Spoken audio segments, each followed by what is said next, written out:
This one too with Yu-Dee Chang at Ace Investments and Gary Hager at Integrated Wealth Management. And I guess that's the larger story here, not this particular program, Gary, but are we at a point where we should be pulling back some of the rescue programs? Absolutely. We're not in a crisis anymore, right? It makes sense. This one's a no-brainer. We'll survive this, right? Yeah, this is a no-brainer. I mean, you want to basically, you're leaving the 250 in place, but you're pulling back the kind of unlimited side for the banks. Yeah. And last I checked, the banks are doing pretty good. Yeah, they're because they've been propped up by everything under the sun. So. Yeah, just one of the things that, you come and you see your paper on your desk and see, oh, we got important to do today, take the banks off the list.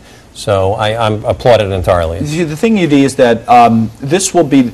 this is the start. There's a number of measures, but there was so much put in place during the crisis by the FDIC, but also by the Federal Reserve, with all the alphabet soup of programs that were implemented by the Treasury Department. Where are we in terms of being able to pull some of that back? I guess it's a careful balance. You don't want to take the carpet out from under the economy, so to speak. So is it all right to start pulling back to some degree? Yeah, I think so. I think some of the operations and discount windows and mechanic side of it, you should take some back. So maybe raise the discount rate again. Yeah, example. I think that's a whisper out there on the street now saying that the Fed may pull another fast one, do a so-called in-between FOMC meeting discount rate hike again. Makes sense. Like what they did last time. Yeah, does that make sense to you? Well, I don't know, because Mr. Bernanke is apparently a student of the Great Depression, right? So during the Great Depression, the Fed actually started raising rates a little too fast, and that actually stalled out the economy. So I don't know.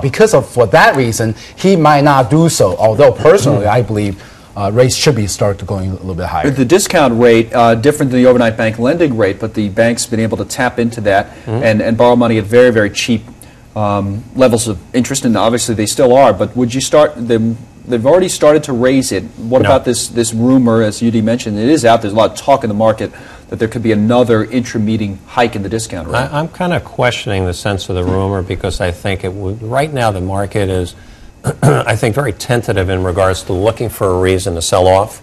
And I think, again, I haven't heard it. I'm not saying that I hear everything.